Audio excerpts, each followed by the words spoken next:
YouTube, what it do, tube? I am Dre. This is the Daily Output. Coming with a quick article, real quick.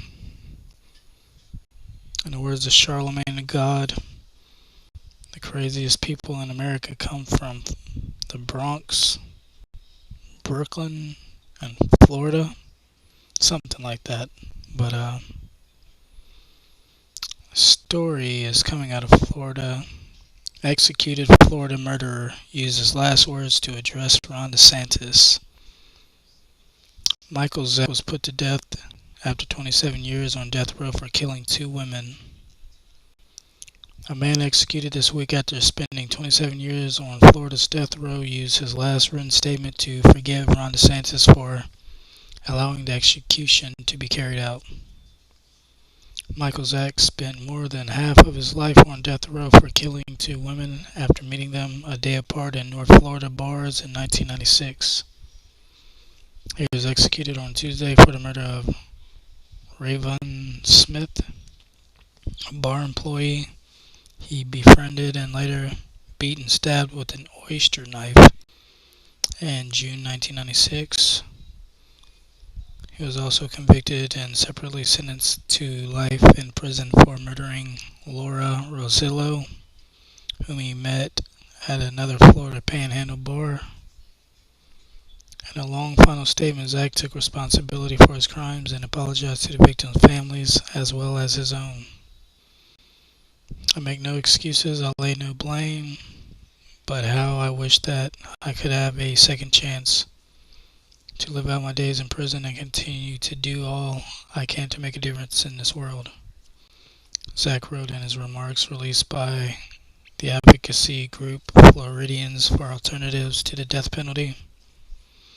Zach's execution was the 8th under DeSantis since 2019 and the 6th this year, for no executions were carried out from 2020 to 2022. DeSantis has made tougher, more far-reaching death penalty laws an issue in his presidential campaign. A state law that makes child rapists eligible for death went into effect just this week, though is expected to be challenged under the 8th Amendment. Zach's final statement starts, 27 years ago, I was an alcoholic and a drug addict. I did things that have hurt a lot of people, not only the victims and their families and friends, but my own family and friends as well. I have woken up every single day since then filled with remorse, and I wish to make my time here on earth mean something more than the worst thing I ever did. After apologizing and thanking the lawyers and activists working so hard to fix the juvenile justice and child welfare system in this country, he ends. To Governor DeSantis and the Clemency Board, I love you, I forgive you, I pray for you. FADP issued its own response to the execution, noting that Zach had grown up in a very abusive environment and endured an unimaginable childhood of horrors at the hands of his abusive stepfather. He also entered the foster care system at age 11 when his mother was murdered with an axe. The group stated that his years on death row sadly have been the most stable, productive, and safest period in Michael's life. A place where he has found faith, love, friendship, education, and the stability that he was so cruelly denied in his early years.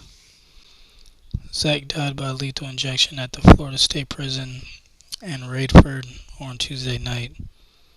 When asked if he had any last words, the Pensacola News journalist reported that Zach replied, "Yes, sir," lifting his head toward the observation window. "I love you all."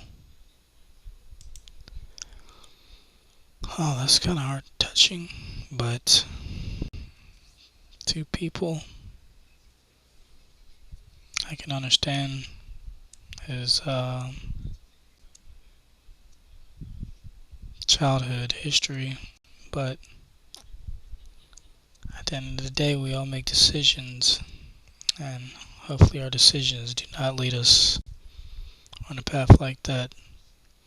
Daily Output. I'm Dre Day.